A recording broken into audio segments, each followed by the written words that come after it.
Welcome to Cult and Classic. Welcome, Fiends of the Pod, to another episode of Cult and Classic. As always, I am your host, Nate Wyckoff, comedian and writer for HorrorNews.net. With us, we have Tad Mastroianni. How you doing, Tad? Yeehaw. Yeehaw. And Mandy Longley. How are you doing, Mandy? Pretty good.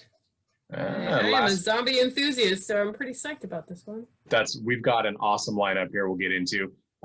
Greg Johnson is also with us. How are you doing, Greg? Legally you're not supposed to talk to me, right? Nah. More than 500 feet away. As always, I want to let you guys know that if you enjoy Cult and Classic Podcast, please support us by writing reviews on your favorite podcast storage site. Listening is great. Referring to your friends is even better. And join our Patreon at patreon.com/Cult and Classic Podcasts. For as little as $1 a month, you get extra videos. Plus, you get videos of all of our episodes, including most of our interview episodes. We've got some really exciting ones coming up. So keep listening, and we will get to that later. This week, we have rock and roll murder is the theme. And we've got two awesome movies here that I think will divide some people, but they're awesome to talk about. We have 2009's Diablo Cody written Jennifer's Body with Megan Fox and Amanda Seyfried. And then we have 1985's cult classic Hard Rock Zombies with no one featuring nothing. Super, super excited. Now, there are some people in there that we'll recognize, and we'll talk about those. Very excited. So we're going to jump right in here. Jennifer's Body. First, did anybody, Mandy, you said you saw it in theaters. Did anybody else seen this movie before? No. Okay. I also saw it in theaters. This is actually, I actually have this still on DVD. Oh. In a box in my attic. Like it exists. So. It's been released several times on several platforms with several different covers. If you're watching our Patreon, you'll have my favorite teaser poster here of a sort of drawing of Megan Fox's face licking blood. It's very accurate to the film's vibe. So the film centers around two high school friends in a very satirical, heavy-handed, middle America, very Midwest style town. You can tell by the interiors of the houses with the wood paneling, everything is stuck in 1970s. But Amanda Seyfried plays sort of the mousy friend to the bossier, hot girl of the school, Megan Fox. And they go to see a band from the city play at some podunk little bar, and the bar ends up burning down, and the band takes Megan Fox's character to the woods and sacrifices her to Satan for megastardom. Little do they know, she's not actually a virgin, so instead of dying, she becomes possessed by a demon and has to eat people in order to rejuvenate herself. And the sort of twist is that Amanda Seyfried is her friend / Moore, and ends up losing her boyfriend to Megan Fox's character, and then they have a final showdown. So it's really a monster hunter tale, but there's a lot more to unpack here. It's written by Diablo Cody, as we said, most famous for writing Juno, an exotic dancer. I think she's a very talented writer myself. And it's directed by another woman, Karen Kusama, who is herself got some acclaim. She directed Girl Fight in 2000. She directed the Anne Flux film with Charlize Theron. She directed the divisive but well-directed Destroyer with Nicole Kidman in 2018. So they both have quite good track records. This movie has a really strong cult following, especially on platforms where people love memes like Tumblr. My wife told me it's definitely still alive for a lot of people. But otherwise, I think this is sort of like a time capsule of like early 2000s, or it's not even early, but it feels like early 2000s teen angst life. Like the soundtrack is all Panic at the Disco. There's posters for bands like Fall Out Boy and Story of the Year, I think, is in there. All sorts of references like that. But let's get right into it. Tad, you hadn't seen this movie. I think advertising tells us one story and the movie tells us another story. What was your expectation going in? I expected this to suck donkey dong. And well, I was actually pleasantly surprised. for reference, this was kind of perfect timing because it's Halloween and my wife has never seen the Scream Queens TV show, which I am a big fan of. And I get the feeling that Ryan Murphy took some inspiration from this movie to kind of write the Chanel's characters, because it's the same kind of bitchy, over the top language, you know, dirty mouth kind of teenage to college age girls. It felt great. And now that I know that Ryan Murphy's trying to write a season 3, I'm hoping he pulls in Amanda Seyfried, because she kind of is the archetype for what the like, especially in the last part of the movie, like she fits that character type to a T. Well, and you sort of bring up some interesting things. I do think this movie was influential. It was influential, but also really influenced by a lot of other things, including Diablo Cody's own work. I mean, it's sort of the school and the kids and the characters themselves are almost satirical of the characters in Juno. Like it's less grounded in reality, and the sort of caustic humor and is upped to a level where it's satirical as opposed to just sort of social commentary. But the cast is really quite impressive in this. You have Megan Fox, who actually gets to act for once. If anybody hasn't read or seen her recent interview where she talks about being sexualized at 15 by Michael Bay and other directors and casting people, read it, because it's kind of eye-opening, and it's actually pretty shitty how Hollywood treats young women. Let's all be surprised about that. Yeah, I know, right? But she gets to act. So does Amanda Seyfried. Megan Fox's character is named Jennifer, obviously, and Amanda Seyfried's called Needy. Her name is Anita, and she's sort of everyone kind of puts her in this box of being just the shadow to Jennifer's character. And we have Adam Brody playing Nikolai, the lead singer of the band that ends up, sacrificing Jennifer. He does a great job of being like the weird cross of Adam Lambert and Billy Joe Armstrong. Billy Joe Armstrong was, I feel like, really strong in the nerdy goth kid. Yeah, Kyle Gallner from both characters. But definitely, it's a 30 Seconds to Mars. It's very much that kind of thing. Every and this is just, but every 15-year-old scene kid would have had this band's album, in 2004. Like, they kind of nail the aesthetic and the song there. But he plays a really good bad guy. We also have a lot of side characters in here. J.K. Simmons plays the damaged teacher who has scars and is missing his left arm. Amy Sedaris plays Needy's mom, Amanda Seyfried's mom. It was so fun to see her in there. And speaking of Amy Sedaris, we have Chris Pratt, who has a little bit scene as Officer Cadet. That's kind of a douchebag. And I always wonder how people know each other in these movies and how they get involved, because I remember in an interview, Chris Pratt, of course, from Guardians of the Galaxy now and Parks and Rec and all sorts of things, Jurassic World series. One of his early crowning moments that he was super proud of as an actor is he left and went to New York, and then just ended up kind of bullying his way into doing, I think it was unpaid. I think it might have even been uncredited part in Strangers with Candy, which of course featured Amy Sedaris and Stephen Colbert and a lot of amazing people. And then to see these two characters in such small parts in sort of an indie icons film like Diablo Cody, it seems too unlikely to just be synchronicity. I think there's a story there, and I wish I knew it. And we also have Josh Emerson is in this. It's been a lot of stuff.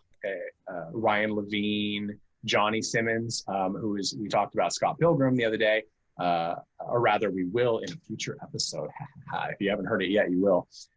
Played young Neil in Scott Pilgrim, so he's very recognizable as well. I do want to say that this episode in general, guys, there were some trigger warnings, some things like young women in peril, and also later Nazis. So we'll get into that.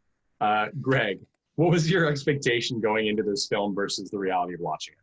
I mean, I think it was a coin toss. I was ready to be really disappointed. I was ready to be blown away. I think I just kind of ended up disappointed. Um, I knew that this was a cult classic. I knew it would be hopefully up my alley. But you know, I didn't feel like the movie had any guts to it. It just kind of followed this rail that I could see coming and never went off of it. You know, maybe jumping ahead to spoilers, I did like that we saw a conclusion in the credits versus seeing it on screen. I thought that was kind of a nice touch because it ended on this kind of cliffhanger vibe, and I'm like, I don't care.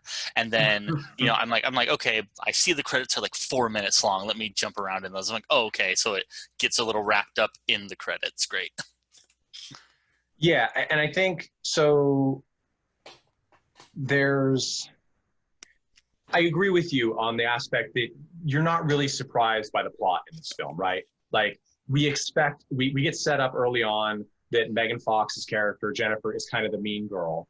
And Amanda Seyfried is, you know, the dorky one. You know, it's almost like she's taking over the lead part from Tina Fey's Mean Girls, right? Like she's the one that's sort of the dorky, like follow around, doesn't really understand. She's not fashionista, you know. The doormat.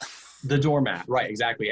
And she has this play. She has a boyfriend that she really loves, but she also is like clearly very connected to Jennifer, Megan Fox's character. And we can jump right in here. We'll get to you in a second. Mandy's just waiting in the wings, but there is very much sexual tension between the character of Jennifer and Needy, and that is set up early on.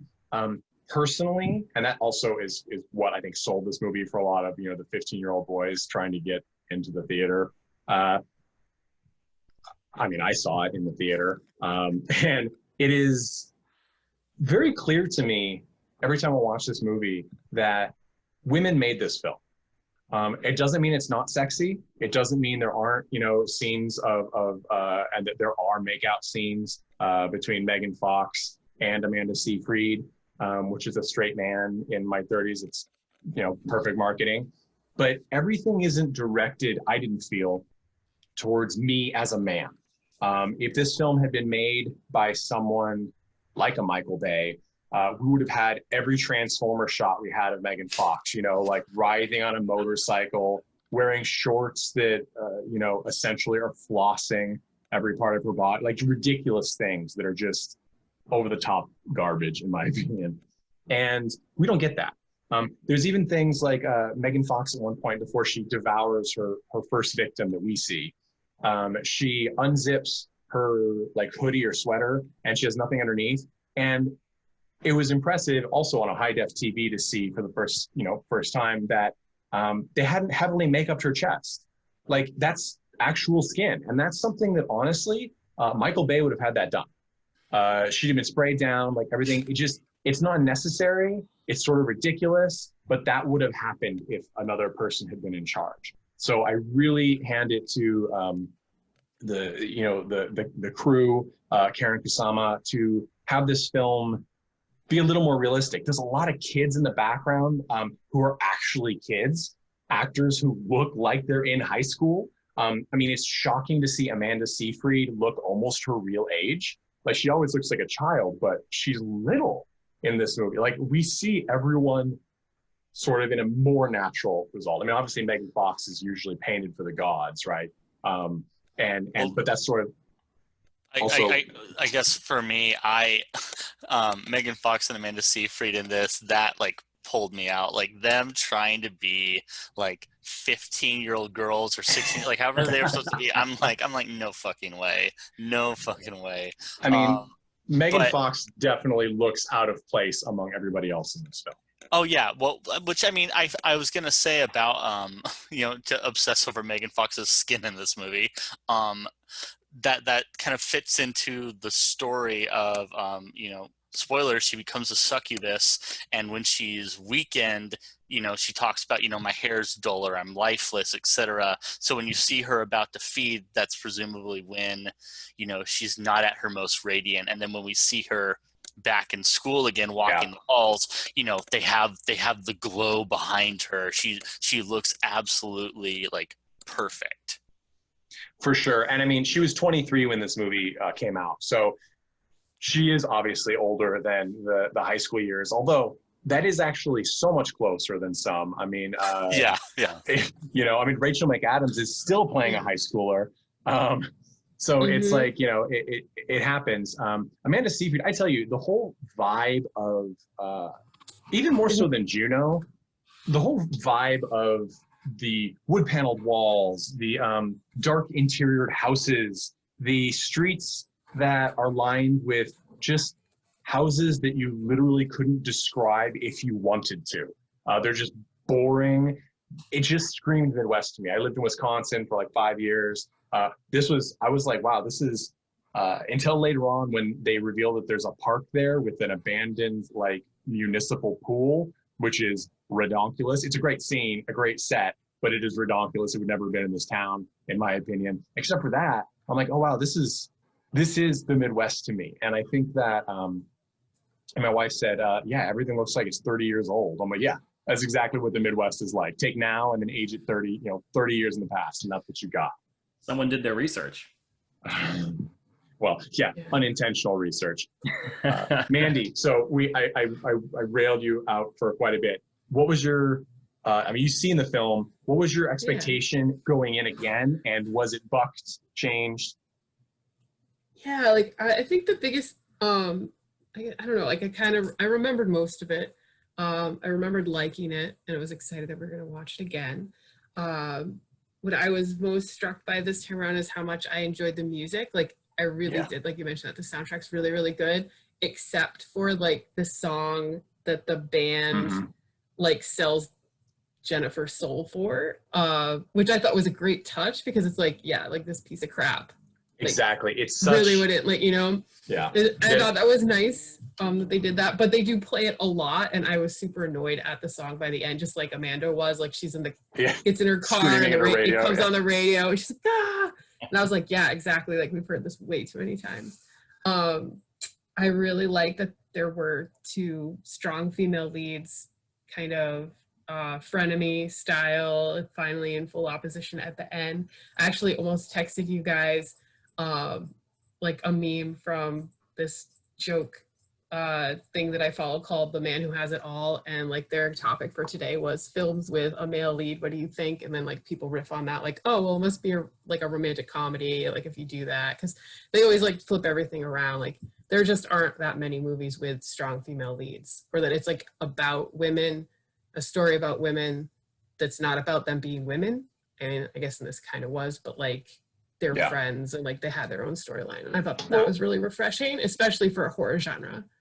And something that I think is important to mention too, which is I think part of why it's so popular in like the Tumblr crowd and in a lot of online communities, is the LGBTQIA plus aspect. They're of course both beautiful women. They're beautiful actresses who are made to look beautiful on screen, but they're either bisexuality or homosexuality in this movie. It seems it is never. They didn't have to, I mean, this is going to be crass. Amanda Seyfried didn't have to get, finger banged in the parking lot by Megan Fox for us to know that this was here. Like it was not made for specifically the male gaze and ego, right? It's like they are two characters who clearly have a homosexual attraction to each other. And we learned that it's not a new attraction to each other, right?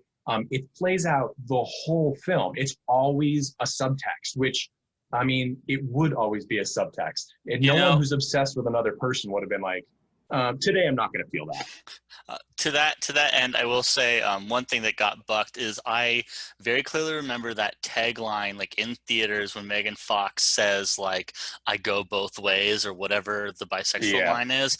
And when I saw it, I was like, that's a little better than the trailers put it. It came off as, it's funny, it's cheeky, but it came off like a genuine line. Like she meant it. It wasn't just written in to have her say that. Like she actually was, and that was kind of her way of saying it in character to her friend, in the context of she's a succubus and they're in the middle of a fight to the death and all this crazy going on. It wasn't, I think that's, I think that's what I mean, is I think a lot of people see this movie and are like, finally, like two characters who have an attraction to a same-sex, you know, partner or person, and they're not just flat, right? I think because we get this, it's very clear from the beginning and all throughout the film, all the way to the end, that Megan Fox, Jennifer, is the mean girl character. She takes advantage in many ways of Amanda Seyfried's character. Needy is definitely the little dog on the totem pole, but to mix my metaphors.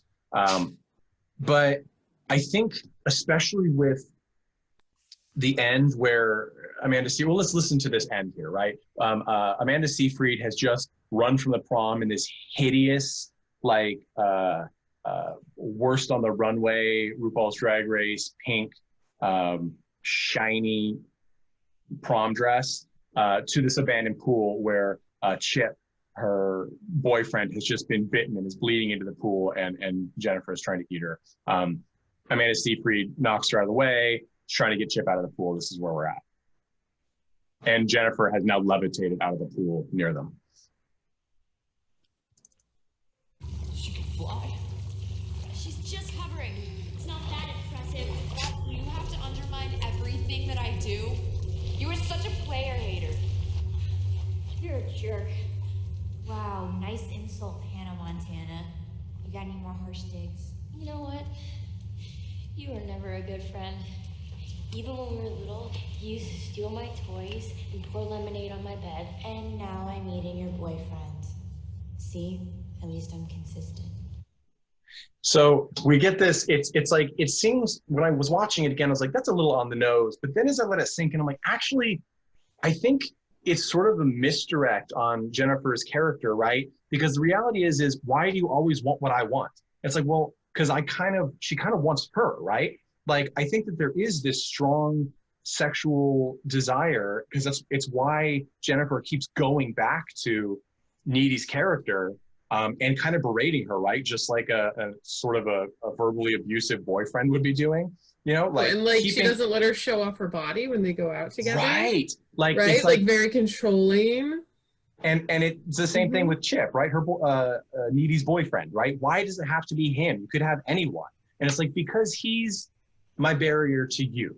You're my thing. And it's not a healthy relationship. It's no relationship I would want. But I think that it's really interesting that that's the internal desire that's driving Jennifer. Yes, I'm teaching a creative writing class right now, so all of this, you know, all these terms are rolling around my brain. But it's true. The external desire is that she's like, well, I'm just a bitch and I get what I want and I want what you have. The actual drive, right, is that she's like, if you have other alternatives, I am too insecure to believe that you will have me. So, and that comes out. It just is never said directly because it doesn't have to be said directly. At least that's the hope on the part of, I think, Diablo, Cody, and the director. And so I really liked that scene. Also, we get some of the great, like, sass. Like, Diablo Cody is sort of like the Gilmore Girls, but dirty, right? Like, she has these ridiculous lines, and some of them ring really true to what, you know, we would say in high school and stuff, while others are too on the nose, but sometimes they're funny, so we let it go. There's another clip here that I'll play just because we're here. This is in the very beginning, before they go to the bar that burns down and starts the whole thing. Needy is with Chip, and Jennifer comes to pick her up, and this happens. Let's go to the club. Holiday Lane's not a club, it's a bar. In fact, it's not even a bar, it's like a bingo hall with taps. Eat my ass, Chip. You're just jello because you're not invited. Jello? That place is disgusting. Everyone in there has a mustache. You're totally jello. You're lime green jello, and you can't even admit it to yourself. Your lime green jello will never not be something I don't say. That line is so insane that I'm like, yep, that's something I would have said. In fact, I probably would have said it to Tad or Jeff. It just would have happened. Yeah, I'm surprised it hasn't been in the vernacular sooner. And I was amazed at how quotable this movie is. This movie has now some of my favorite lines. By the way, Nate, get with the times. The proper term is finger blast. Thank you very much. and also, that clip highlighted that my favorite line in the movie is when she's hovering. She's like, she's just hovering. It's not that impressive. I'm like, that just nailed home just how ridiculous this movie is. Yeah, it's like every time it gets super weird and supernatural, They're just like, with Siegfried, she's like, no. She brings it down to earth again, and it's cool because it makes Jennifer a character instead of just a monster. Because there are some, I mean, I'm inured to most horror things at this point, but there are some spooky parts, right? The parts where Jennifer feeds and sort of she can't just eat a man, she has to make them afraid and hopeless. The special effects were good too. They were really good. Loved her barf. Her barf, yeah, she has this black, exorcist barf that then like riles up a little bit, like it's got these spikes like audio waves. I thought it was the symbiote. It looks like the Venom symbiote, totally. Yeah. Also, there's neat little touches that we don't really, they're never explained, but I kind of found them welcome because it just showed that craftsmanship aspect that we get in a film that's well produced and also kind of well loved. Like animals and insects show up when Jennifer's about to feed, right? When she's about to go, animalistic, demonic, and have teeth and rip someone open and eat them. Deer show up, animals show up, biting mosquitoes show up. They start to gather, and it's bizarre, but it's kind of hilarious.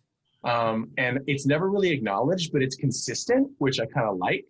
And so I'm totally down with it. Anytime you throw something new at me that, even if you're not going to tell me what it's about, at least make it fun to watch. It's sort of the Robert Rodriguez's, anthem, and I think it works.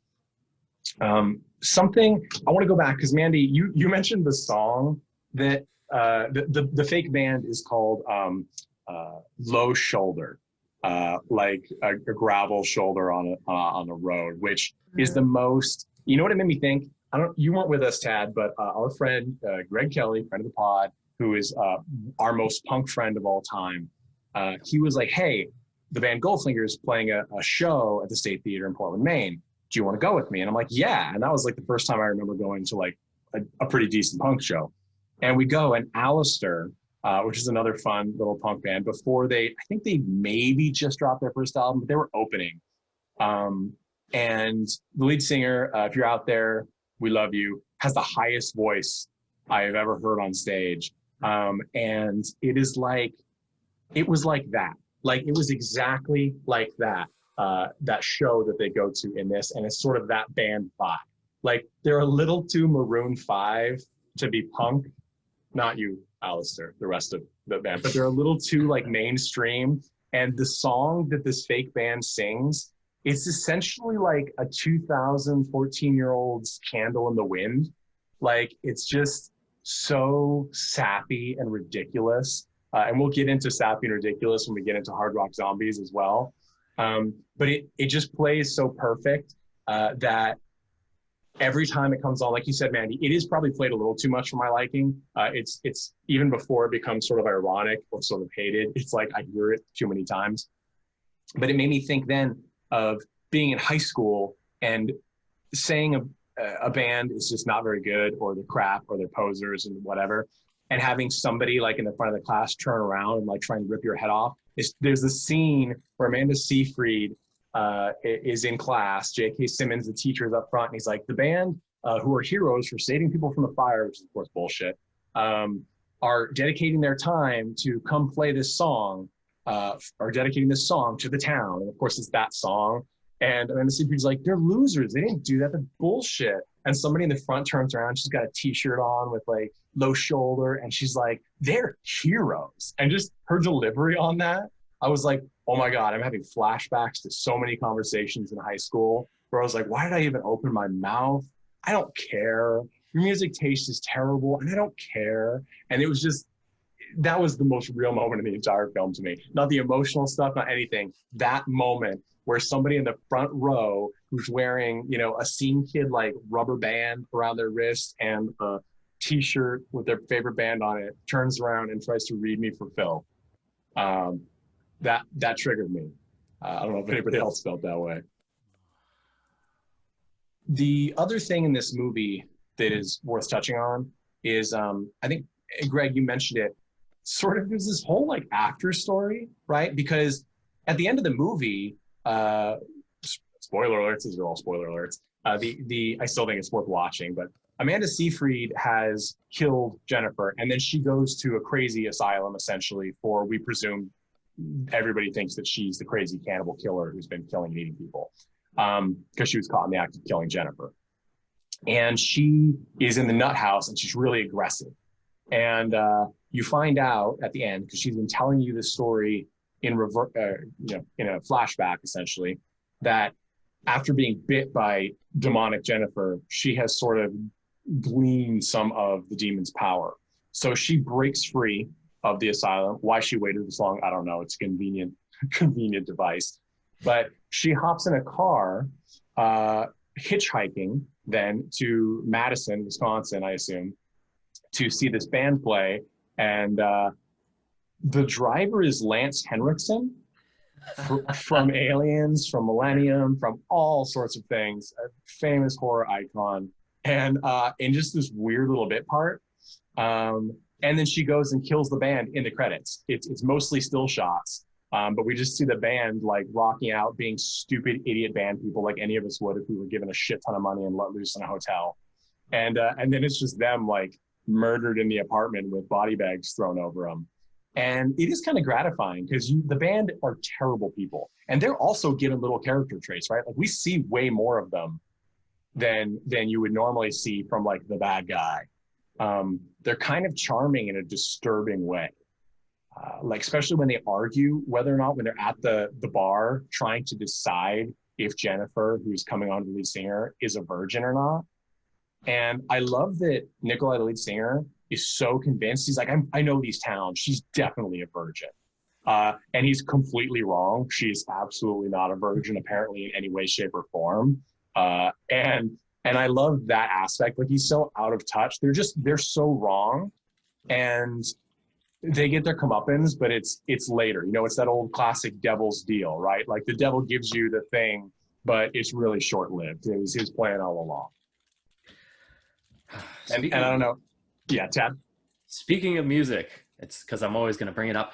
I absolutely did not expect the sword song to be in the middle. Me either. The Celestial, I think it is. Is that what it was? It was Celestial Crown, and I fucking love the sword, and I was so happy to hear a sword song in a movie, but at the same time, I'm like, this song doesn't fit at all. Like, what the? For anyone who doesn't know the Sword, they are a sort of a psychedelic, a rock band that does sort of a cosmic vibe, sort of like stoner rock, but on a whole elevated level. Yeah, it's really fantastic. They've got several albums out. They also have incredible 70s and 80s style album artwork. Just check them out. The Sword. But yeah, that one definitely stood out. It worked great in the film, but it felt more like an orchestral part of the soundtrack because it was not in the same genre as, you know, Panic at the Disco and the other. And so jarring. Especially when like she's swimming in a lake. I'm like, what does this song have to? I don't know. Well, and I think, who else do we have in there? We have the lead singer of Paramore, Haley Atwell, has a song in here as well. This is an interesting soundtrack. If you like mid to late 2000 sort of emo post-modern punk, not post-punk, but post-modern punk, then you'll probably dig the soundtrack. If you're a 2000s kid, you will definitely like it. The music, and again, that's why I chose this film to go with Hard Rock Zombies, it is ever present. And it was also very loud. They definitely made some choices about the mixing. I don't know if anybody else, like when Jennifer is going to go on a feeding, spree somewhere, we know because the music blows out the speakers as opposed to the dialogue. And it was an interesting choice. I remember in the theater, it works really well. In my home theater, it was not so great, except to scare the crap out of my cats. But again, I liked this. Greg, you had some reservations. As you said, I think, was it that the plot didn't diverge from the expected? It kind of is what I expected. I think it was that it went, you know, I said it went down a track and didn't jump off. And I mean, yeah, you know, plot aside, I think it went down a middle of the road track. And maybe that's my issue is, like you said, it was very cleverly marketed at 15-year-old boys. Yes. But it wasn't a movie for them. But on the flip side, I don't think it was this like powerful female film either necessarily. Like, I think though, Mandy, I think you had it exactly right that, I mean, how many movies are there where there's two strong female leads who talk about something that isn't men for more than 5 minutes? So it had some stuff going for it, but I wanted it to be, I guess I wanted it to be one way or the other, and it tried to do both. And I think it tries to be mainstream. Yeah. Right? It tries to be mainstream. And I think it succeeds in a lot of ways. I think it's a lot more successful than a lot of the films that we would kind of compare it to, while still retaining more of a female touch, if you will allow me that. I think this film really shines in when you dig in past it, right? Because, for example, we have in the beginning this scene where they're at the bar before Jennifer approaches the lead singer and tries to sort of schmooze him really awkwardly. Like, I think Megan Fox killed this acting role. I think she deserves so much more credit because she's not allowed to act very often because she's so pretty. She's not given the opportunity. And in this film, she actually acts, and it's startling to see it because when she goes from like, I'm the queen of the school, I can do whatever, I'm above all of you people, to talking to an older guy that she thinks is hot, it's embarrassing, right? Like, she's stumbling a little bit, like it's sort of, and I felt the nuance from her that I didn't expect when I first saw this movie, and I was so happy it was there because, again, you know, her next biggest role is probably Transformers, the first couple, and she's not given anything in that. She's just arm candy in that film, and it's a shame. Didn't need to be in that movie at all. No, she didn't. And in fact, they proved it when she got in a fight with Michael Bay and they recast her as somebody else, you know? So, and it's not her fault, right? But I really liked that scene. And in this, right before they approach it, she turns to Needy's character and is like, what are you so afraid of? They're just boys. We have all the power. And she grabs her breasts and is like, just point these where you want it, smart bombs where you want to go. And the interesting thing is that's how she acts. But then we see the reality, right? She has no power against these people. They use her in a terrible way, and she's essentially murdered and possessed by a demon because of it. Like, it's the most extreme version of this. And then she spends the rest of the movie forcing power over men.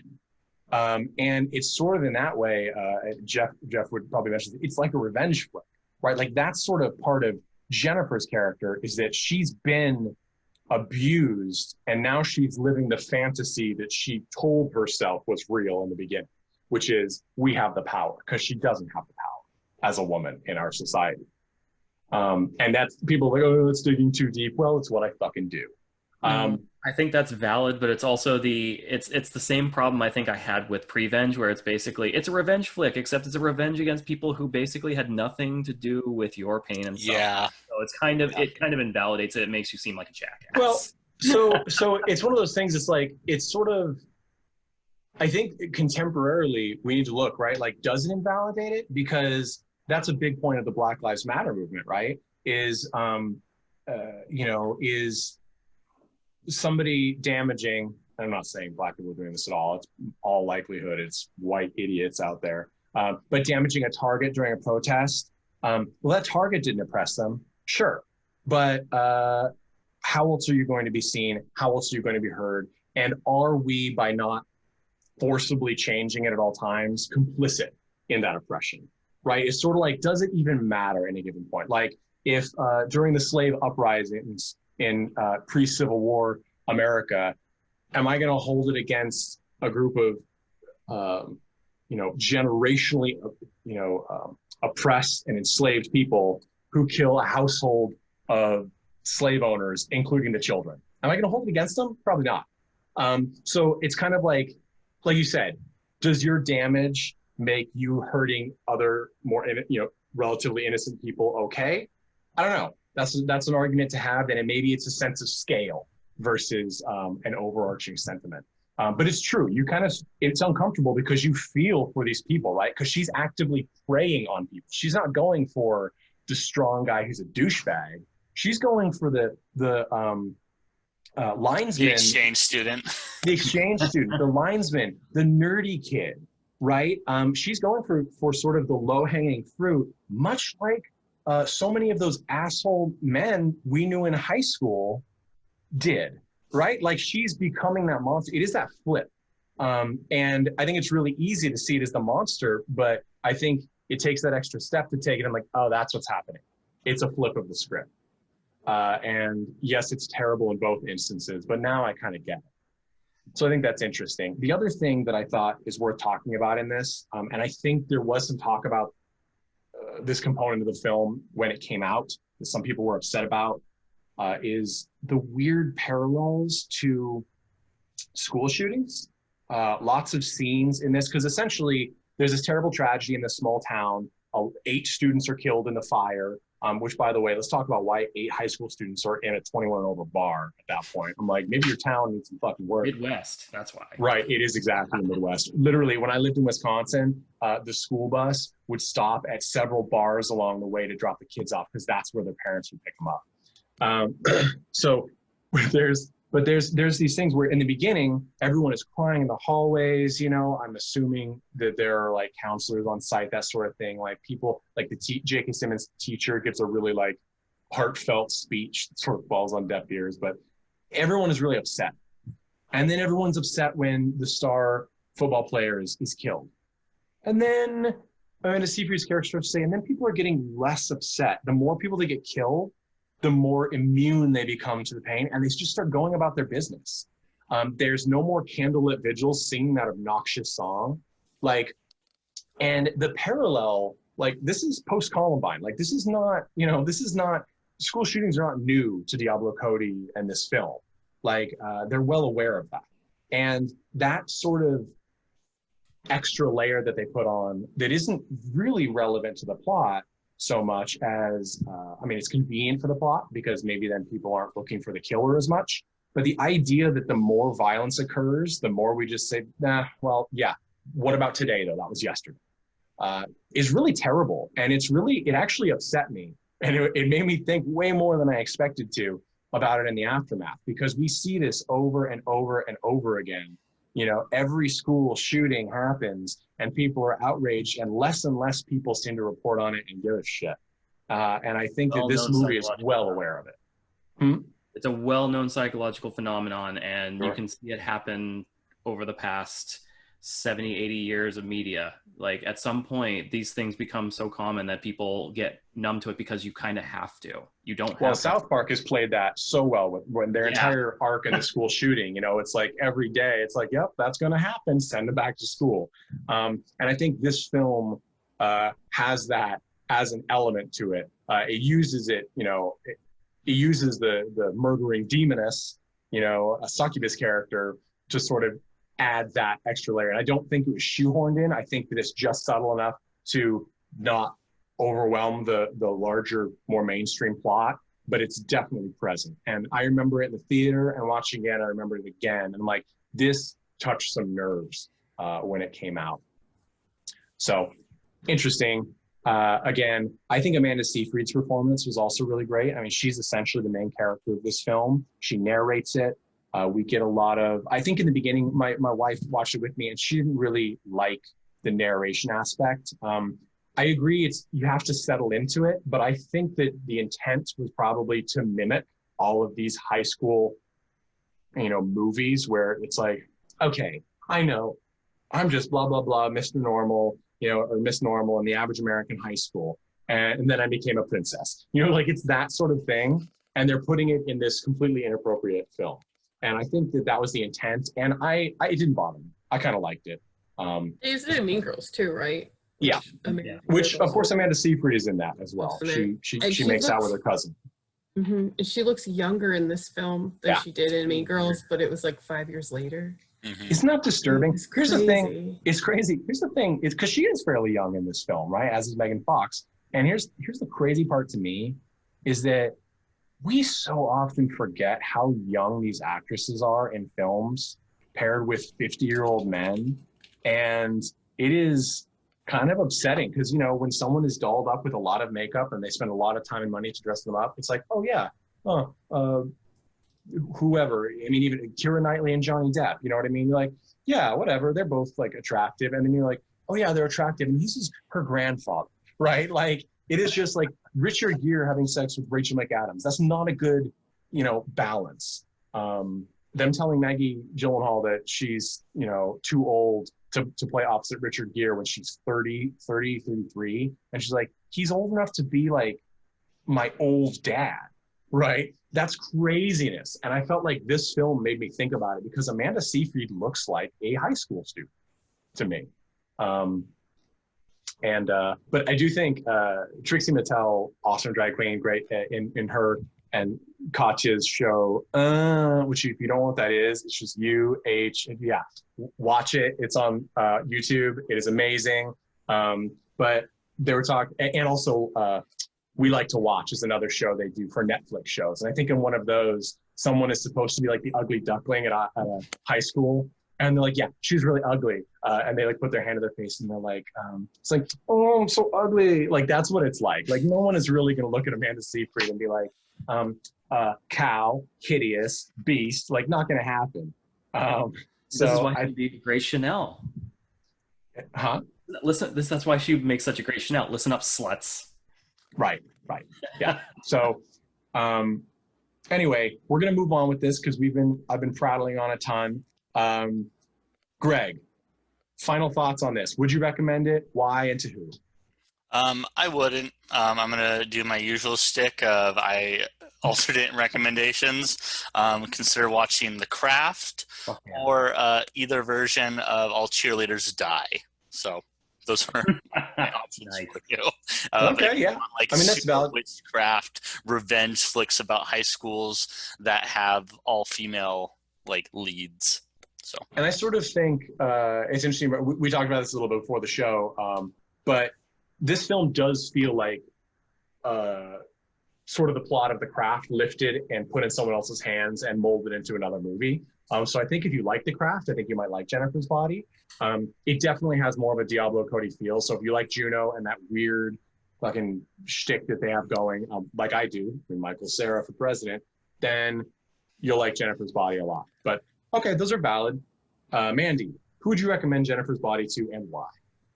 All right. Well, I want to mention also that a plot point that we didn't get to, which is I really enjoyed the blood bond between the two girls. Right. And how that played out in the film. That was really good. So I would say I would recommend this to people who like witty one-liners, as we mentioned, very quotable film, lots of zingers, good stuff. If you, I don't know, enjoy picking apart toxic relationships, this has great examples of gaslighting in it. So Totally. Check that out. And then also, you know, murdery demons, of course, right? Absolutely. I'm a sucker for cannibal films. Right? So. Can't go wrong with this one. And it was great. I thought there was just like a lot of little weird idiosyncrasies, like we mentioned through it with the animals, and like the girls' subtle kind of relationship and friendship dynamic and stuff. So it's a good one. And that brings a good point. And the blood bond you mentioned as well, all these things. There's lots of, the script is clever. Diablo Cody is a clever writer. And so like the town is called Devil's Kettle because there's this little waterfall and it goes to a hole in the ground where it all drains and so on. And scientists haven't been able to figure out where the hell it exits. And that's where the killer from the band throws the knife. And then at the end, when Amanda Seyfried is hitchhiking, she sees there's the outlet on the side of the highway, wherever she is, and there's the knife, and she picks the knife, and that's what she uses to kill the band. So it's like and they don't even have to, there's literally no dialogue about it. It's just visual. And that's a testament to both her writing and also, I think, Kusama's directing. We call that good storytelling. Good storytelling. All right. I'm going to say, I'm going to do me, because it's my show, so I get to go before Tad. I recommend this film to people who like some sort of caustic humor with their horror. I agree with Greg. This is not like hugely for like gore hounds or people who like really terrifying horror. It's more like a fun film you could watch with people who want to watch something scary for Halloween and you also want to have a good time. There's some people who are jumpy or good. There's some jump moments. There's some great effects. There's some beautiful women. There's not that many beautiful men in this film, which is sort of interesting. And I think that that's also valid. There's a lot of normal looking men in this film. If you want to see J.K. Simmons play a heavier set character with insanely bad hair and one arm, there's nowhere else to look. Do it. Yeah, so I'll recommend it to people for that. And also, I will say people who like the craft. And I'm not going to weigh in on whether or not the new Craft film is going to be good or bad. I haven't seen it. I don't know. Let's be honest, none of us know. But I will probably enjoy this one more. It's more up my alley. So if you agree with me on these podcasts, give it a watch. Tad, who would you recommend Jennifer's Body to and why? Surprisingly, I can't believe that I actually ended up liking this movie more than I did. And I think it's just because I distinctly remember this movie's release and hype. And I was like, why do I care? But I agree with you. If you like bitchy teen sort of drama, if you like this movie is fantastic on the dialogue. The last 30 minutes are the best part of the movie by far. Like the movie starts out really slow and then just that whole like last 30 minutes of the movie makes everything. So it's worth the build up. So I would recommend it to people who, like I had mentioned before, if you like TV shows like Scream Queens, if you like Mean Girls and you like a little horror mixed in with that stuff. Oh wait, there's already horror mixed up in just what I actually would recommend this. I can't believe I'm saying that. It's true. And again, I'll just say one more time, I think it's a marketing thing, right? Because they marketed this hardcore as, look at Megan Fox be sexy. And she is sexy. But let's be real. This isn't a movie about her being sexy. This is more a movie about the effects of someone being sexy and being assaulted and turned into a demon.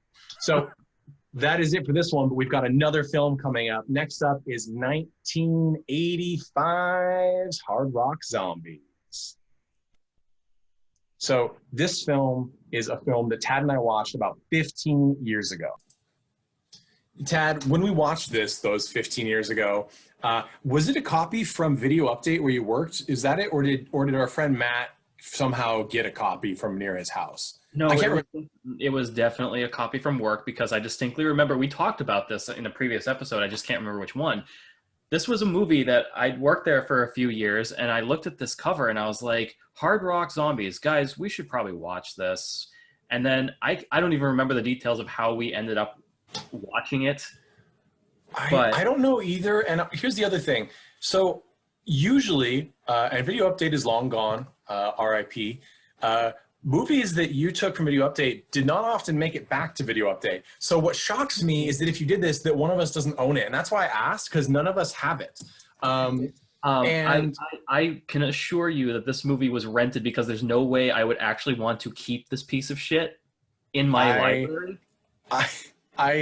I very much would. We'll talk about this. By the way, those who already love cult cinema and are fairly well versed will know that this movie from 1985, Hard Rock Zombies, is often paired with 1988's Black Roses, which is a different film, but another one to watch if you love this sort of like demonic black magic mixed with 80s rock and roll. So I'm gonna summarize this film quick because before this. Tad and I had seen it, but Mandy and Greg, you guys had not seen this film, correct?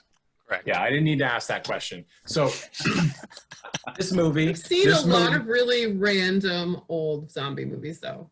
So. That's right. Mandy is our resident zombie lover. I'm a big zombie fan myself. And this movie, it's rated R from 1985. And it's directed and written by Krishna Shah. And also as a writer is David Allen Ball. And let's just... There is so much crammed into this insane film that I'm just going to give you the actual plot that is interspersed throughout insane segments that are called like skits. So the overall plot is that there's this 80s rock band. They're a rock band. They look like they're supposed to be a metal band, and they have like one or two metal songs, but really they mostly play like 80s like pop. Yeah, like it's sort of a weird like soft. Ballads. Yeah, it's a ballady. Like it's not as like 80s hair metal as like Every Rose Has Its Thorn. It's more like some weird mix between like Winger and another band I can't quite put my finger on. It's just soft, right? It's mostly soft, very non-threatening, even though they pretend it's threatening. The plot is this band is on their way to do a show in some podunk town where their manager, who is also their straight-laced friend who just always has like a cigarette or a cigarillo in his mouth, like it's a stogie, but I don't think it's ever lit. Shout out to him for his lack of recognizing a good gig. Yeah, so great, hilarious. So he's like, we're going to, like, there's a guy from, I want to say, is it Paramount or something? It's a big record, like an actual record, and a media producer, something like that. He's like, he's going to be at this show, so we have to blow him away. And they're trying to get there. But this little girl at their previous show the night before says to the lead singer, don't go, you can't go. My dad will stop you. And then she leaves. And he's like, weird kid. And they go anyway. And sure enough, the town is anti-rock and roll and forces them to not do the show. Also, they pick up a hitchhiker who's a hot chick who says, why don't you guys stay at my family's house because it's better than a hotel, which seems unlikely. The family is actually like the relatives of the still living Adolf Hitler and Eva Braun, who made a deal with the devil of some kind, and now they have mutated children and are monsters. They kill the band. Don't know why. I guess it's just what they do. Try to recruit the manager to help Adolf cleanse the world, I guess, as Adolf wants to do. And yeah, right, the Fourth Reich. And then the little girl who, by the way, the lead singer, who's apparently our protagonist, has decided he wants to have sex with because he's in love with her and she is a child, and he writes a song about it. Uncomfortable. Right? And that's the big romance of the movie. He says, here, play this song, which he has on a cassette, if something happens to me. This song is something he got from a book. That's literally the only explanation in this, but it is a like lick that raises the dead, which him and his band, him and his band are only moderately interested in that fact. They learn that it's true, and it's just something that, oh, that's interesting. Like, you know, like, oh, they put walnuts in this trail mix. Like, that's fascinating. I think that this raises movie, the dead. It's just live action Metalocalypse, right? It is totally, that is so, except for not having Brendan Small in it, which would make it a million times better. So yes, so anyway, something bad does happen to him. She plays the riff. They raise from the dead, go kill the Nazi family, and then go play their gig. The only problem is that the Nazi family are all ghouls, so they come back from the dead because you can't kill them. They then go on a rampage throughout the town, killing the townspeople who then become ghouls themselves. And we have this insane, if you're not following this, well, welcome to the plot. We have this insane thing where you've got like the townspeople who we never had met before this really, trying to escape and stop these ghouls from ripping people's heads off, which seems to be their favorite thing. And then you have the band, who are basically like tin marching men. Like they move with like a weird dance rhythm as zombies. They're sort of like Rhythm Nation, but if you like held the rewind button, so it's real slow. And they play their gig and then go back to their graves. And the only way the manager can get them out again is by saying, hey, the townspeople are going to sacrifice that underage girl you want to have sex with to the ghouls unless you come help. And then they do come help. And all the ghouls in the band die in Hitler's gas chamber. Yeah, this is literally the fucking movie. Under the mountain underground gas chamber. Totally. It's that. Super weird. Also, there's like a Methuselah Moses figure at one point. And there's God's trying to take him away. Oh God. And what else? There's these tons of weird jokey moments in here where they try and do humor. There's like 2 times that I actually laughed in this film. I will give it that. I was surprised. But it's an hour and 36 minutes, which feels like 45 minutes too long. Yeah, it feels like a long time. So I've given you all I can give you on this film. I can't really, there's some background we'll get into, but Tad, you were really passionate about this film. Take it away. What is your experience rewatching this film? Okay. I think you and I can agree that this movie was better the second time around when we're older and we can like dig into it a little bit deeper. But fuck, this is a movie that had so much potential because there were a lot of great ideas in this movie, and some of them were, I think, accidentally well executed, and some of them were extremely poorly executed. So my summation before I start going mental on this is a movie that Full Moon should have done and did not do, considering that this movie came out a year before Terror Vision came out. This movie feels, and I don't know if it's on purpose or not, I have no idea, because it looks like it was made with $5, which was $5 more than we had for our budgets when we were making movies. But this movie did, you know, there's clearly parallels with this movie and the stuff we did when we were in high school and beyond. I want Full Moon to remake this movie.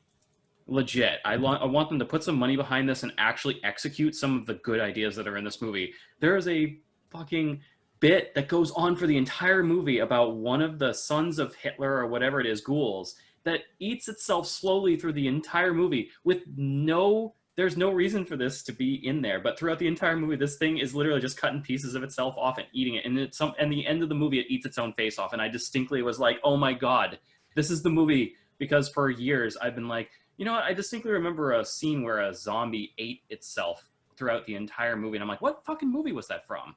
Now I know. It's from Hard Rock fucking Zombies. Yeah, that was literally the only thing that I remembered from this movie at the time, although some other things came back to me. It was really funny. He gets mustard out at one point. Yeah, he does. On his hand, and then he eats the hand. And And there's this weird music playing in the background that's like always the same when you switch back, sort of. So the characters we're talking about for our listeners, they're two little people, and they've been in other films, but they are, I think Olaf and Bucky are their names. I think Gary Friedkin played Bucky. I could be wrong. A lot of these people are not in many other films. But yeah, one of the little people has an eye patch, and the other little person has is like a demon mask, like he's a monster. They are the children of Hitler and Eva Braun's children. And I don't exactly know, there are 3 other characters in the family. I don't know which ones, if they're all just supposed to be brother, sister, offsprings of Hitler. It's unclear. Because 2 of the characters are like a couple, a woman who seduces people and the other man who takes photos of them as she kills them. And then there's a leather-facey wannabe guy. He doesn't wear a mask. He's just a big bald guy. But he tries to either axe or weed whacker people to death. And then you have And then you have the 2 little people. And at one point, one of the more disturbing scenes, before we know that the old man of the family is actually Hitler, he's like getting ready to have sex in bed with Eva Braun, and then the 2 little people pop up. And he's like, what are you doing here? You have to go. And they're like, oh, can't we watch? And then he's like, no, get out. And then Eva Braun's like, why can't they watch? And he's like, okay. Like, and you're just like, ooh, extra gross. Super gross. There's so much shit in this movie where it's like, this would be funny if it was competently done. This movie is... This would be funny if I was 100% sure that everyone in this movie knew that they were in a movie. That would be funny. So here's the thing. And also, we don't know, there's no real explanation, except for the fact that they made a deal with the devil somehow. They made a deal first with the American government to leave Germany and come live in this podunk town as ex-Bible salesmen. And then they made a deal apparently with the devil to be ghouls. And there are some fun gore effects in here, very 80s low-budget gore effects. Their heads being pulled off all the time, hands being cut off, reanimated hands. I don't think any actual tarantulas were harmed in the filming of this. It looks like it may be, though, and I always hate that. Because the reason I don't think so, because there are 2 different tarantulas, and 2 different things are the budget. There's not a huge amount of budget. I have a feeling that $10 for a tarantula might be a little steep, and they needed to return it. Yeah. Which is always good. And let's talk quick about, so Krishna Shah is the director of this film. And as an adult, this kind of makes more sense. From India, Shah was born in Bombay and died in Mumbai in 2013. Now, he did Broadway stuff, and he did another film, a couple of films, but the bigger one is American Drive-In from 1985 as well, which he also co-wrote with Alan Ball. Now, if you know Bollywood cinema at all, or Bollywood or Indian daytime dramas, you know that they love their insane cuts.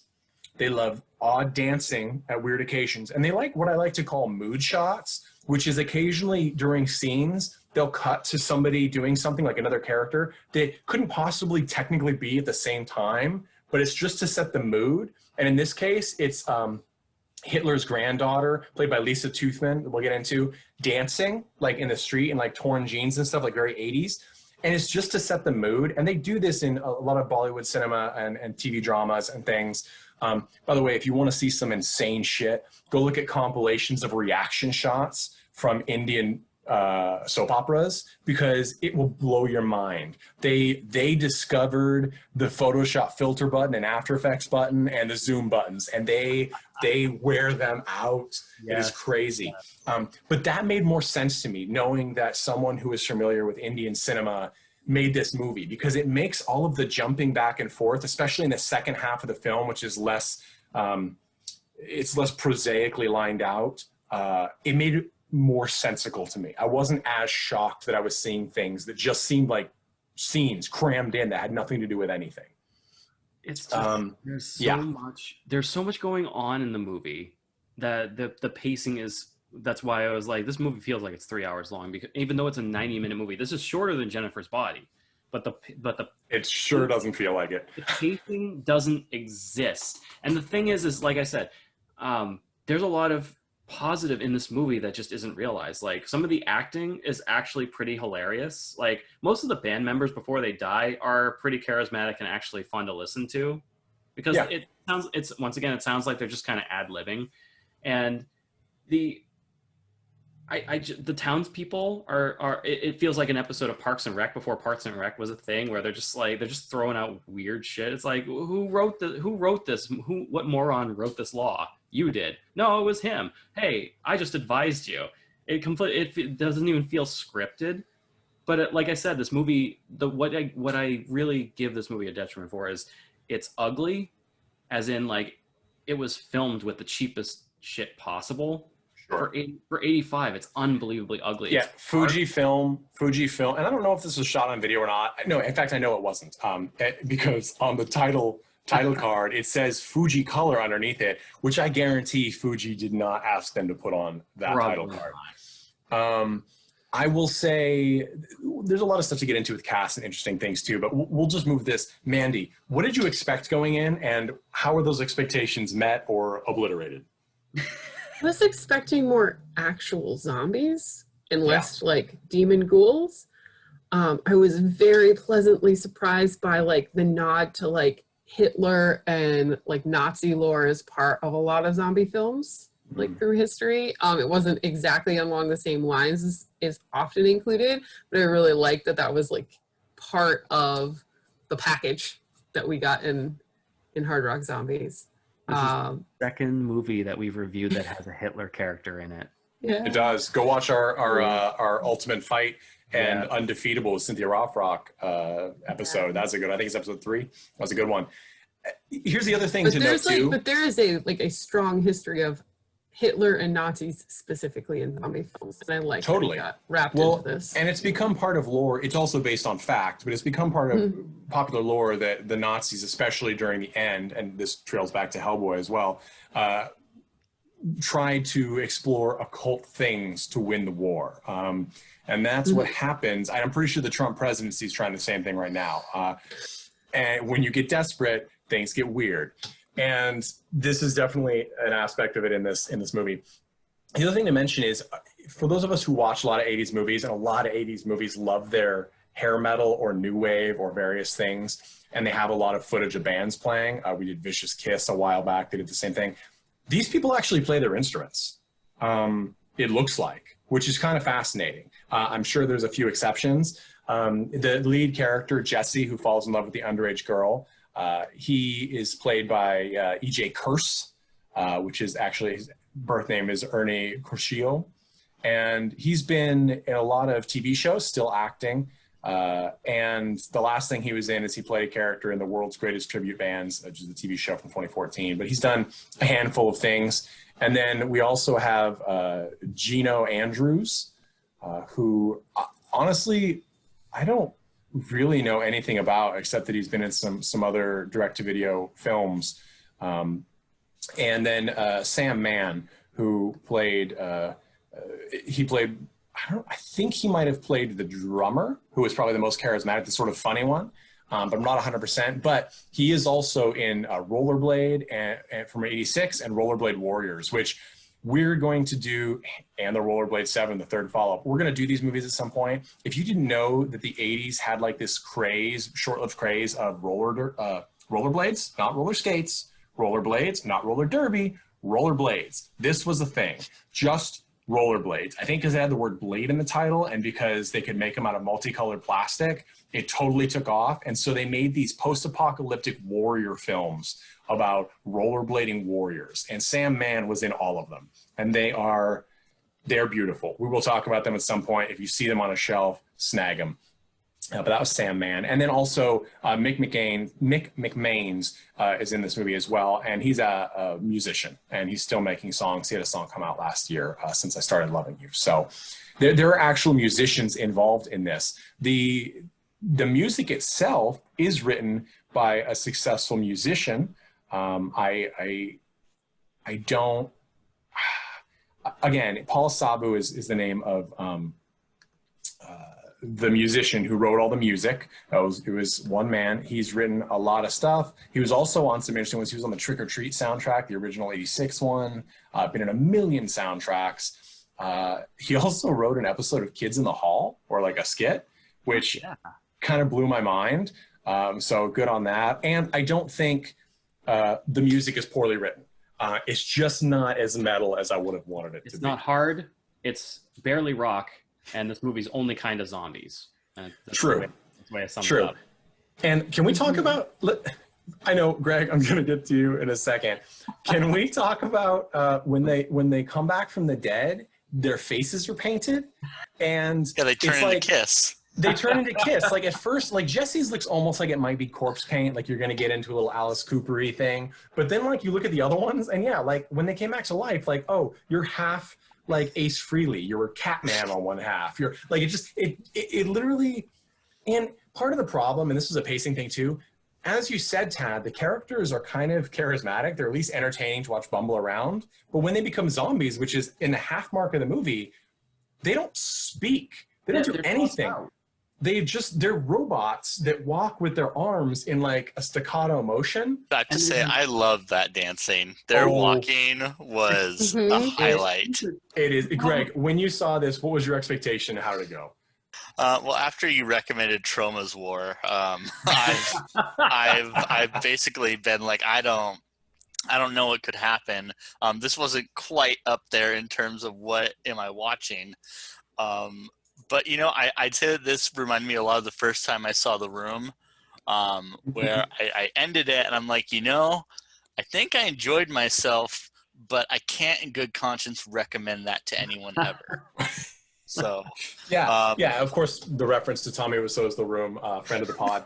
Yeah, so this movie, it is just an experience, I think is a good way to categorize it. Because the first, and what Tab was saying when he said both he and I saw it and was like, oh, this is better than I remembered it. When I first saw this film, I was less well-versed in super low-budget, obscure 80s and 90s ephemera, shot on video, that sort of thing.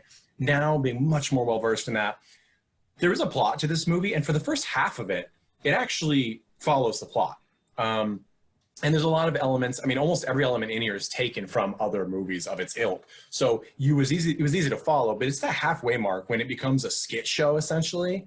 And you follow different groups of people at different times, some of which you may or may not know or may not be the same people. It turns into the final 20 minutes of Rocky Horror Picture Show, where you're like, was Richard O'Brien even there? Like, I mean, I know he's on screen, but I don't think he was watching anything happening. It's so insanely crazy. There's so much going on. It's almost paralyzing to pick something to talk about. The problem is, and you mentioned it, is the main characters die, and there's nobody to pick up the slack in terms of like characters. There's nothing left. Everyone's a zombie, or it's random randos. The manager is the only one that comes through, and he basically shows up just to remind us that there's a plot and to remind the rest of the cast that there's a plot. And then they move to a plot scene, and then it veers from him again. I was personally living for the bigwig record producer who you keep cutting back to him halfway through, and like he's watching the zombie band do their set, yeah, right. And he's all for it. He doesn't care what's happening. Like the Nazis show up and are storming the stage, and like people are fighting. And he's like snapping his fingers, like, yeah, groovy, I dig it. Like, can we talk about the fact that when he shows up, he makes a joke that there's no audience, because of course the show is canceled, but also they're under siege by ghouls, right? Yeah. So he's the only one in the audience, but he brings a fucking bag of props with him. He sits down and he pulls out like a picture of his wife, we assume, and like it looks like some sort of mixed drink. I thought he was going to do an oil painting. There was so much shit on the table. And then he has a phone. He brought in a corded phone somehow to sit next to him to talk throughout the performance to another guy. How do you know that he's successful in the 80s if he doesn't have a phone he carries around? It was the most like if you pulls out a bottle of pills and takes a bunch of pills in the middle. It was incredible. And let's talk about the scene. So so he of course eventually is killed. The band plays their set, and then he's trying to give them a $1 million or $2 million contract, something crazy like that. And they're going to think, and he's like, $2 million in like today's money. I think it was $500,000. $500,000, that's what it was, 500,000. In today's money, it'd be a lot more. Yeah, impressive. I'd take it now. Okay, even my cut. But he's like $500,000. Yeah. Yeah, I mean, if anybody wants to give it to me, join the Patreon. But he's like, he eventually gets killed, and then he's still apparently sitting. He goes back to sit in the audience, and the manager shows up to try and find Jesse and the band, because he needs them to save the underage girl that they're planning to have raped by ghouls, because that's how apparently ghouls work. And he shows up and he's like, man, I can't believe you're here. And he tries to sell him, like he tries to start to spin a yarn to be like, well, this is what's going to happen. And he's like, it doesn't matter. The band's dead. I can't pull your leg. Then he gets attacked, realizes the guy's a zombie. And as he's running away, he's like, you're a hack and everybody knows it. And like, it's that sort of weird moment where they have to throw in jokes that some of them actually end up landing. Yeah. Like, I liked the one, and maybe it's because I'm in Southern California, but I like the one where the random townspeople are looking through old books trying to figure out how to get rid of the ghouls. And this old timer, because apparently this Midwestern town has some town elders, as if that's a thing in the US. And they're like, you have to find a virgin, stake her to the highest hill in town, and then the ghouls go ravage her, then they devour her, and then they go to sleep for 100 years, and then it's someone else's problem. And one guy's like, that's an old wives' tale, which, by the way, no, it's not. That is not a wives' tale. No wife has ever said that. But then the nerdy guy reading a book, they don't have names because we don't know who the fuck they are. He says, no, it's true. They did it in Los Angeles. And the other guy looks at him and goes, where would they find a virgin in Los Angeles? And I loved that line. And then he's like, well, it was 1890, which again is another funny thing because it implies that there's going to be a zombie uprising in Los Angeles in 1990. And it's just that sort of thing where it reminded me of, as you, I think, mentioned it before, that writing movies in high school, where everybody like had these ideas and you just throw it in a mixing bowl. There's a scene where the town intellectual says that ghouls hate heads, literally people's heads. That's why they're tearing them off. And so what we need to do is wear giant heads, i.e. framed prints of Marilyn Monroe, James Dean, which I don't know what thrift store they raided, okay? And you have to put them in front of you, and then you can just walk by and the ghouls won't care. Well, obviously that didn't work, and there's a street just littered with heads after that. And then you have a woman who's fights off one of the little, people ghouls, but her boyfriend is decapitated. And then she spends the movie running after the decapitated head and carrying it with her. Are you okay? Like, she's talking to the head and like Like, are you okay? You're talking to a severed head. And then, which is moderately funny, even when she becomes a ghoul, like she still carries it around. But then you have even insaner things like the little girl. Like she's like, I have to use your phone. You're like, it's dripping. So she has to leave the head outside, follow this woman into her house. The little girl picks up the severed head and drop kicks it out of frame. What? This is just one of those movies where it's so much more fun to talk about than actually watch. Once you're done watching it, you can spend hours talking about this film. By the way, Nate, I'm glad you mentioned Winger, because that girl, the underage girl, pops up, and the first thing I do, because my wife's watching this, is I go, she's only 17. And my wife goes, there's no way she's 17. No, she's supposed to be young in this. And they write a song about it. Her name's Sophie, right, in the song? And they write a song. Cassie. I'm going to write a song about you. Aren't the lyrics like, oh, like, baby, you're so young, but I'm in love? Yeah, it's great. And Cassie's played by Jennifer Coe, C-O-E, who she was in like an episode of Falcon Crest. I don't know if she acted hereafter. She actually does a fine job. She's just an 80s kid in there, sort of the weird, like, you know, like a Mormon-looking little girl. And I don't... Maybe I'm going Mormon because I'm making you all my wives. That literally is in this movie. That is a line in this movie. But here's the thing that's crazy, right? In the beginning, it's almost sort of cute, right? Like, because it seems almost like Jesse's character, the lead singer, like he's just kind of being nice to her and sort of teasing her to be like, this is cute. Like, this little girl has a crush. Because, like, in the beginning, he sees her and she warns me, like, you're a weird kid. Don't you want an autograph or something? And she's like, I have to go. And he's like, weird kid. And then he sees her again. And he's like, hey, like, what are you doing? And then she gives him money to bail him out of jail when they're locked up by the town sheriff, who locks them in what I guess is a hay barn with bars. Yeah, it's a barn. They locked them in a barn. I don't understand what that was. They can't afford a jail. She hands them money, and it's sort of cute, right? Like, I was like, okay, it seems like he's just maybe... You know, like if I were a 15-year-old, you know, in the 90s, and Cindy Crawford, and I went to see a talk, and she blew me a kiss. Like, that's cute, right? Like, she's not going to sleep with a 15-year-old. But, you know, but that was a key. It would have made me, like, lose my mind, right? That's cute. But then, no. Then he does full-fledged fall in love with her. And that is creepy as shit. Her dad had the right idea. Get her out of there. Get that creepy pedophile with the mustache out of town. Get the fuck out of town, Pecker. Yeah, that was another line. Very quotable. And so that was just super uncomfortable. And then, yeah, the song. And it's also like it's the 80s equivalent of the song from Jennifer's Body. He did say that he wanted it, you know, that they should be there until death do they part. And he does die, like, a short time later. And she pledges her undying love to him. Yes. Wow, forever and ever. That is a sad life she will have forever, because I don't think EJ Curse is the top of the food chain to aim for. At least the movie ends on a cute note where, like, she can always go back to his grave and he's still there and he gives her the engagement ring. Like, he still responds to her. Yeah, it's depressing, like, hey, my corpse fiance. Like, he pops his hand out every once in a while and reminds me he's there. It's cute and depressing at the same time. Yeah, no, I think it's just downright gross. It was just holding hands. Holding hands. That's what you do when you're in love, is you hold hands. You hold hands. It's real gross. It's real gross. I'm not going to lie. Real gross. So uncomfortable. I was just like, I don't understand what's going on here. I don't know why they decided to make this. We have multi-generational, like, cuckolding scenes. You have, it's like you took Rocky Horror, Return of the Living Dead, and Lolita and threw it in a blender, poured half of it in the sink and filled the rest with water. Like, that's what this film sort of feels like.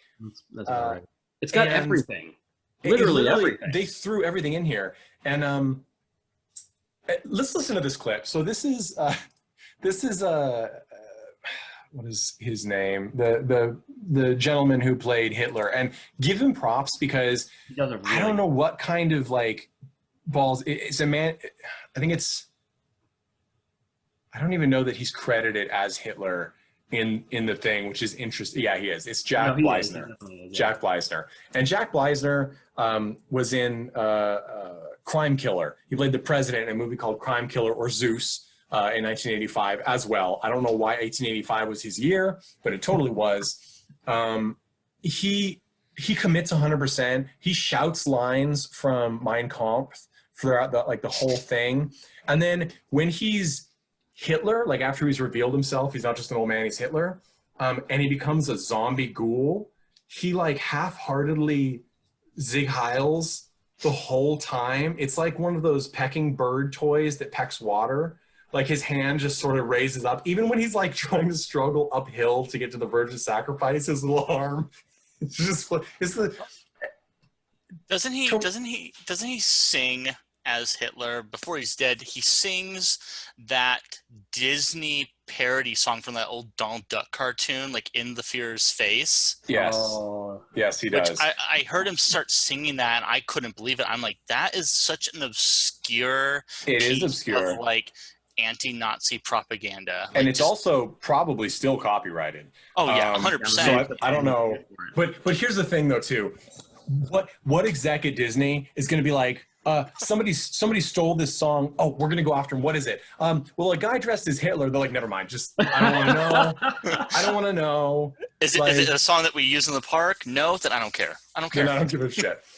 Let's listen. This is one of my favorite jokes. So this is when they've killed the band. The manager has to know, I guess, but I mean he doesn't. I guess I don't know why. But he's at dinner with the matriarch, who turns out to be Hitler. He reveals at this dinner that he's Hitler, and all the family and the sheriff, who's in cahoots with them because apparently they pay for the town. I don't fucking know how that happens, but he offers him a job, and apparently the manager goes with them to this job, and that's where we see the boiler room, which is supposed to be a gas chamber, and he describes a blue gas and a yellow gas, where he basically screams that I think the blue gas fills your lungs with pus and piss, and the other one makes your head split open. I don't think this is how gases work, but he does that, and then the guy's like, "You're crazy," and this is what happens. Let's listen.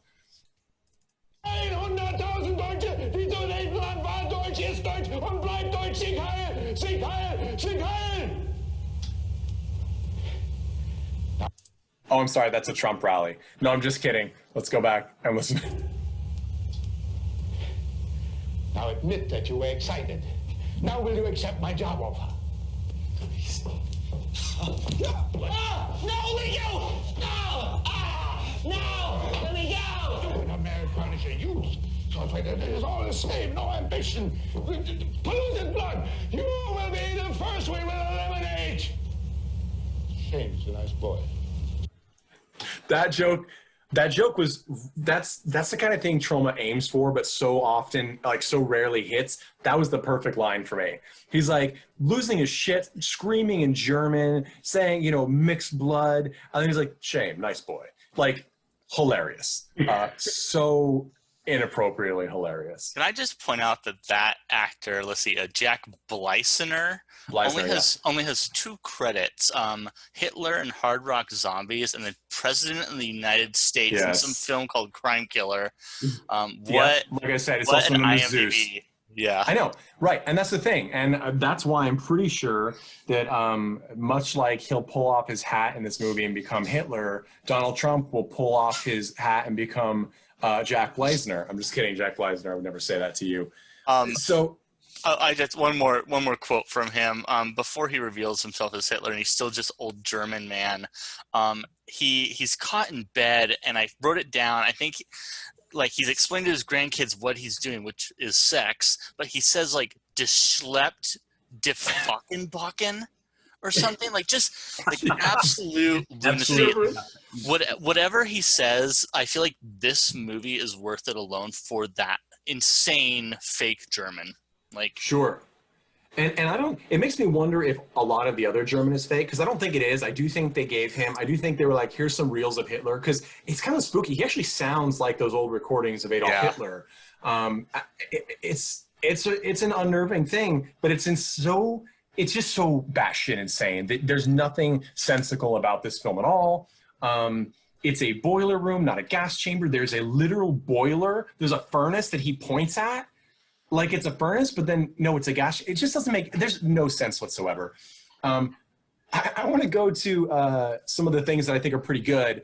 Lisa Toothman, who plays Elsa, that is the murderous femme fatale of the Hitler family. She's also in Rollerblade Warriors, which was the second of the Rollerblade Warrior films.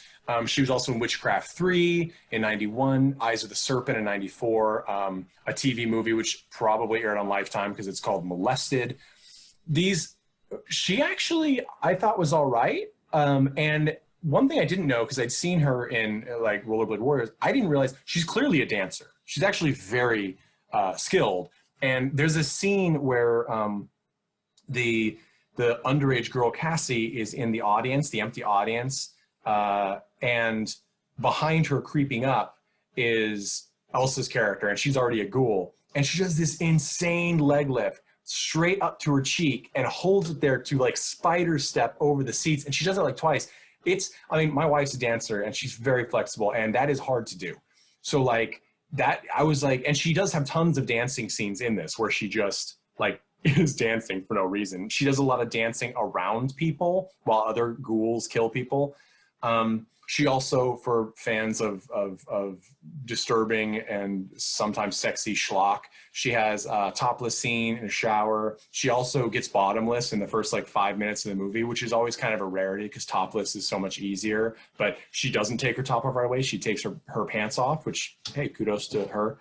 And that's totally like 80s-ness. Like this is 80s direct-to-video glory. Like drive-in is dead for the most part, and they're moving to the video store, and that's exactly where this one is like, yep, I'm sure it was rented a ton. I'm sure tons of tapes wore out. It's one to watch as an experience. So the songs. Well, let's listen first. This is Lisa Toothman in the beginning. So it opens with two random strangers picking up her as a hitchhiker. She sits on their laps as they're driving. I guess there's no stick shift in this stick shift car. And she directs them to pull off at a lake. She strips down. She goes in the lake nude. One of the guys follows her. They both follow her, presumably. One of the guys are there, and then she drowns him, but blood starts spraying out of the water. Okay, I'm like, all right. Her weird little like brother lover is taking photos from the other bank. And then after she drowns the guy, she turns around and the other guy has also gotten naked and gotten in the water, but he's just facing the other direction, like 20 feet away, like, I don't know, like enjoying the highway view. I don't understand what that was about. Because then she drowns him. I'm like, that, you have no survival instinct if that's the case. I mean, this guy would have grabbed the third rail because he has no feeling. Like, that's the sort of thing. I don't know how this was supposed to happen. So right away, you know that plot is not important here because no reality or logic is involved. And that's in the first 5 minutes. Then we get this scene shortly thereafter where, actually before this scene, so after the intro, then we see the band play. They play some soft rock pseudo hit. And then they get off stage, and there's all these women screaming in the crowd, whatever. They get in the locker room. They undress down to their extremely tighty-whities. The drummer is in a red thong. And their manager is he's like, go out and talk to the girls. We got to get pictures with girls. You have to have those because that's what the labels want to see, that you're popular with the girls. And they're like, no. Like, no. They don't want to see this entire auditorium of young women who want to throw themselves at them. And so the manager's like, all right. And he opens the door and women flood in. And like they have them, it's another sexy scene. They have like them signing their breasts, signing bare butts. Like it's moderately titillating for the 80s, but the lead singer is disgusted. He's like, oh, I don't want any of this. This is crazy. And then I'm like, what, are we supposed to then believe it's because he only wants girls when they're 13 years old? Like, I don't understand how that was then supposed to play with like 3 minutes later when we get to this scene, which I'll play us, when Lisa Toothman is picked up on the highway and they're all like, yeah, like she's hot. I'm like, there were like 30 women taking their clothes off for you and you were not into it. But some woman sweating on the highway in Southern California for God knows how long, that's what you want? I didn't get it. But here's this. It's Lisa Toothman and the rest of the band. And this is probably the most awkward conversation ever captured on film. You live around here? Not far. Last night, some little girl told us to stay out of here. Strange town. Strange little girls. Strange big girls. Maybe. Why'd you want us to stay out? Can't imagine. Is this town kind of weird or something? Nothing weird here. Okay, strange town. Anything weird here? Nothing weird here. I'm like, what alien wrote this script? And I don't think that there was a script. I think that's part of it. I'm not sure there was, because people, I think there were ideas, and then they told them what to do. And then they were like, okay, that was good, but this time try to do it like you're an off Broadway, low rent Mel Brooks. And that's what we got. We have $15 for the day. We only have 2 takes. Get it done. This is one of those where I'm pretty sure most people were not paid. But I will say this one had a little more, but it must have had some budget because they did have multiple sets. They had blood spray quite a bit sometimes. The scene where the big, bold, leather-facey guy gets stabbed through the throat by the Jesse zombie. Then he comes to and kills Cassie's dad, but he's pinned by his throat to the wall. And he keeps trying to reach for him, and he can't get there, and the guy's not facing him. He's smoking a cigarette facing the camera. And then finally he gets out of it. He goes, and then he takes a bite of him, and he has to spit it out because he can't swallow because there's a knife in his throat. So then he has to remove the knife. That, to me, that was kind of genius. And it really, I think that's what you're saying, Tad. The promise was there, but there was so much extra shit. Like if they edited it down, but then also made it a little more polished, like they could have spent more time. Would have. There was so much time wasted on music videos that had no business being in this film. This wasn't. So my wife was watching this with me, and she said, "This is like Head of the Family, except really crappy." That's a good thing. And I liked Head of the Family quite a bit. But it's true. It's not polished in any way, shape, or form, and it does have a charm in that way. But it's one of those things where you're like, yeah, I know they looked at this and said, should we cut this 10 seconds out? And they're like, that 10 seconds of film costs us $3. And they're like, all right, we're leaving it in. And listen, so because we've mentioned the music so much here, here's a clip of some of the better music. And you hear clinking because this is when Joe McJackass, the record producer, is in the audience. I don't know, mixing a drink. He's dancing with a phone while no one's on it. It's a weird scene.